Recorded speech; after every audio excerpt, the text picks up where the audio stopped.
Once upon a time on my TikTok, which if you didn't come from my TikTok, you should go follow me. It's the same username as this one, Make Kindergarten Preschool Again.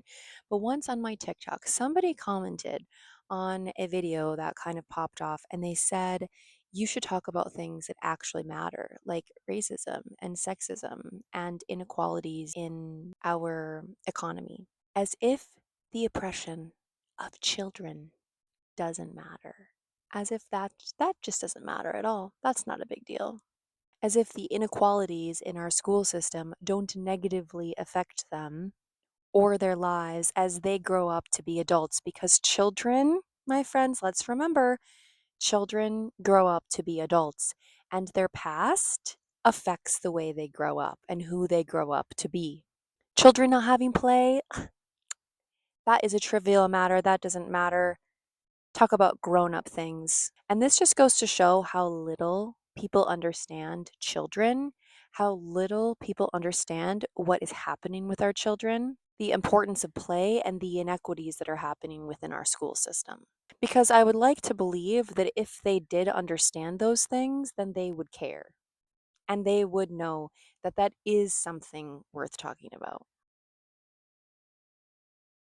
Welcome to the new corner of the internet where we're talking about making kindergarten preschool again and bringing back childhood and play into the kindergarten classroom. Because kindergarten used to be preschool, and now it is, in most cases, the new first grade. And some people even argue the new second grade. I personally, from what I saw in my kindergarten classrooms, wouldn't argue that, but some people do say that. So that just goes to show that it is worse in some places than others. I don't want to go into too much detail about that. So if you did not watch my first video, which you probably didn't because at this point there's no views, the algorithm is not my friend right now.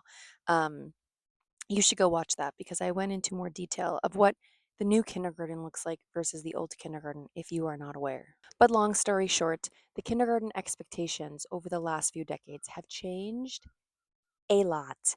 And what you may have done in kindergarten is now what children do in preschool, and what people used to do in first grade is now what kids do in kindergarten. And many of them are not meeting the academic or social expectations. And because there are so many academic expectations, there is far less play within the kindergarten schedule. But the thing is, while this trend is real, it has hit some students harder than others. And it's hit certain areas and certain demographics harder than others. From what I understand, the academification of kindergarten hit poor urban and rural areas first, more prevalently than others. And children in poor urban areas, even today, are far less likely to have a play based classroom, less recess, and teachers that are more under pressure of catching them up academically. Not to mention, we also know that poor children are less likely to have high quality playtime at home. So, poor children, especially poor children in urban areas, are more likely to miss out on high quality play at home and at school. That fact will have to be a video all of its own. But today we're just going to look and react to just how different people's kindergarten experiences can be. And while we look at those, I want you to remember that the children that have less play are more likely to be poor children. So the new kindergarten standards are very real. But the way that a state or a district or even a school or even a classroom runs their kindergarten differs. Two kindergarten students can be in two different districts, two different schools, two different states, and have completely different kindergarten experiences. Even though overall the academic expectations, the academic standards are technically the same. No classrooms are truly what kindergarten originally was, or even what it was in most places 2, 3 decades ago, but some are better than others. Now, today, I just want to look at some Reddit responses because they really show you what's happening in some of these kindergarten classrooms. Should kindergartners play? I'm curious if others have been as surprised about kindergarten structure as I have been. Every day I ask my son how kindergarten went and what he did, and he doesn't have much to say. When I ask if he had fun, he says he doesn't really get to play except during recess and that he's never able to finish his lunch because there isn't enough time. I thought it odd that he didn't have much to say and chalked it up to kids not being terribly descriptive. And that is sometimes the case. They are. I hadn't thought too much of it until today when I went to parents' night at the school. Oh my God, okay. I haven't read this yet. Today, his teacher described their average day. There are hours every day of reading, writing, social studies, science, and math. There is a daily special such as music, PE, etc. That's all fine and great. What stuck out to me is that there's essentially no indoor playtime for the children and very little outside playtime. There are no stations where kids play in the classroom, nor toys. They get combined 45 minutes of recess and then lunch in the day and 5 minutes to eat snack in the afternoon. 5 minutes? That's crazy. 5 minutes is crazy. My kids get like 15 minutes, or they did, because they're not my kids anymore. He's not a fast eater, which explains why he comes home hungry with leftover food every day. We were instructed to pack a gallon bag of small toys for indoor recess during the winter. I'm sorry, what? This school is asking parents to pack toys for indoor recess because they have none. Okay, that's actually crazy. That's actually crazy. Indoor recess during the winter where kids will need to play quietly at their desks. No, this is actually a crazy one. This will be the majority of days in the winter. When I was a kid, I'd arrive at school and play with blocks or Legos until it was circle time.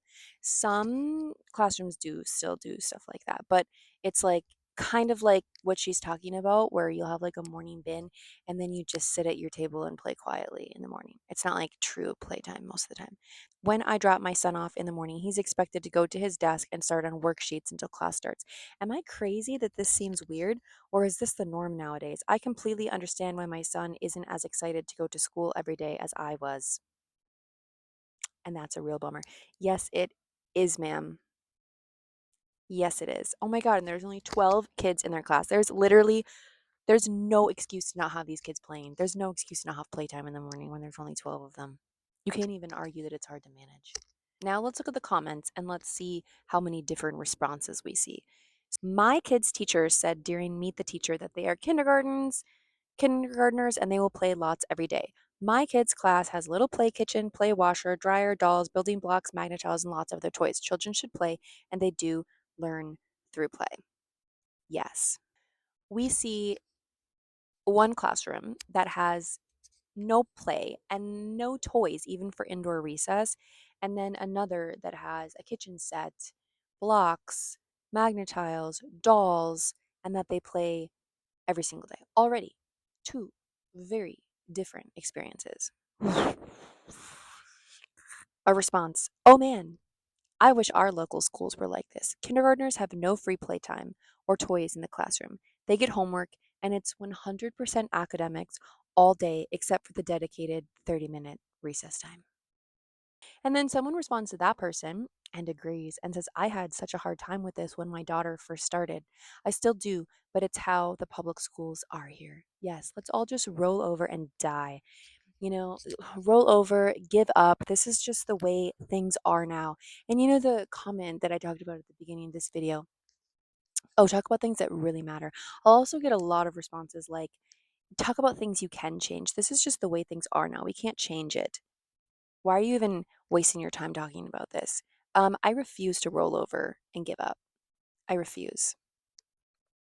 Lots of Canadian comments saying how they are play based, which I know, and I'm so happy for those Canadian children. So happy for them. This is from a kindergarten teacher. As a kindergarten teacher, we have so much we are required to teach these babies. I refuse to give up any recess time to finish lessons, and some days, especially at the beginning of the year when they don't have as much stamina, we don't get everything done in a day. I have 12 kids in my class. Where are these classrooms with only 12 children? Where are these classrooms existing? And we typically only fit in a 25 to 30-minute recess a day, and they get a 50-minute PE every day. Ooh. I do try and incorporate play into my lessons, but free play is reserved for Friday afternoons. You know, when you were in elementary school and you do like Fun Friday? Yeah, that shouldn't be a kindergarten thing. That shouldn't be a kindergarten thing. Fun Fridays should be every day in kindergarten. They should get play every day, every day. And then she's like, I find it odd you have to provide indoor toys. Yeah, I do too. That's weird. Another comment. Having 12 kids in a class is amazing. Agreed. But yes, this is the norm. So she is confirming, or he is confirming, that that is also what they experience. 30-minute lunch and 20-minute recess. 20 minutes outside, my friends. That's all they get. And a 10-ish minutes for snack. They have a daily special area, PE, library, guidance, or music. What you described with indoor play is what pre-K is now, at least where I live. This is sadly the norm. The problem is that many administrators at the district level care only about test scores and don't see the value in play based learning in lower elementary. Our superintendent last year actually said he didn't want to do a walkthrough and see.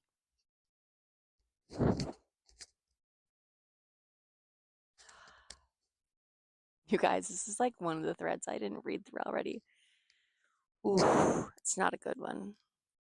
It's not a good one. Our superintendent last year actually said he didn't want to do a walkthrough and see any toys or play happening inside the building until test scores rose whatever percent. That that almost just feels like something that you have to make up, but I know it's not. I know it's not. I was so waiting for him to walk in on a speech session where we were using puppets, cars, and food to build language skills. Never happened. Many of our teachers circumvent this stupidity by including the ELA and math manipulatives during student directed small group learning centers. They're practicing shape, sorting, counting with magnetiles, as well as building cooperative learning skills. This one says that's worse than the kindergartners at our school. Ours have 30-minute lunch, 30-minute recess. They also have choice time where they play indoors with toys in small groups. I really don't understand why for indoor recess they would make them stay at their desks to play. That is an issue I would raise with the teacher. Me too. I would also raise that with the teacher. Here's another one that's a little bit different.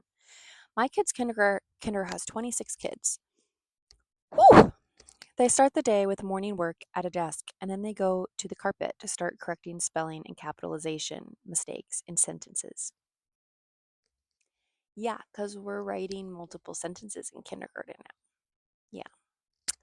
They have art and reading and science daily. Today in science, they made potions to see what you dissolve paper quickest. I don't know what that means. Sometimes science is watching Magic School Bus and then copying the lesson they learned in it.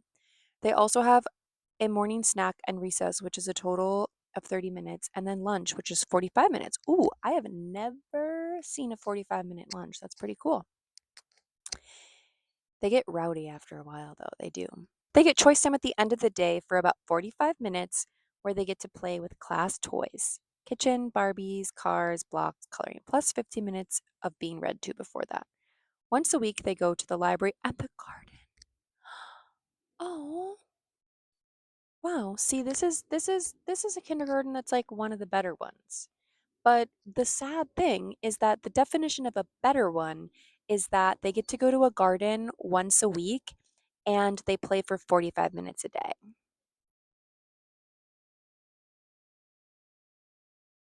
My opinion, that's not enough.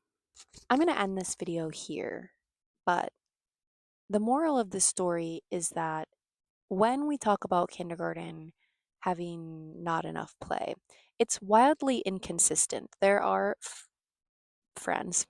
There are students in this country who get some play. They have some toys. They have 30 minutes at the end of the day, maybe 45 minutes if they're very lucky. There are some schools that are probably doing an even better job than that, but there are some that only get 20 minutes at the end of the day. There are some classrooms that have no toys. And in my opinion, none of that is enough. None of that is enough, but some are doing it better than others. And until we have play in every single kindergarten classroom, what's happening in kindergarten is unacceptable. Unacceptable.